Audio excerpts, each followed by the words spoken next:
Sliding windows in Python. Most devs write loops. Itertools has a better answer. Start with itertools.islice. It takes a lazy slice of exactly n elements from any iterator without loading everything into memory. Unlike list slicing, islice works on any iterable and doesn't create a copy. Pass it your iterator, a start index, and a stop index, and it gives you a window on demand. The challenge. Iterators move forward only once. Sliding windows need to revisit elements. itertools.deque clones one iterator into n independent copies, perfect for small windows. For large streams, collections.deque with Maxlin is better. It holds exactly n elements and drops the oldest automatically as new items arrive. Here's the complete pattern. Seed the window with the first n elements using islice. Then loop.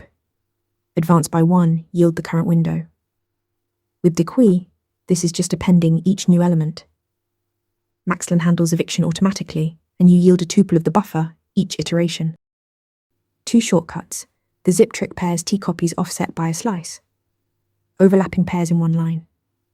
In Python 3.10, itertools.pairwise does this natively. For any 2-element window, pairwise is the cleanest option. The formula: islice for lazy slices, t or deque for buffering, zip to combine, and pairwise for pairs. Like and follow for more Python deep dives. Want to get better at answering questions like this?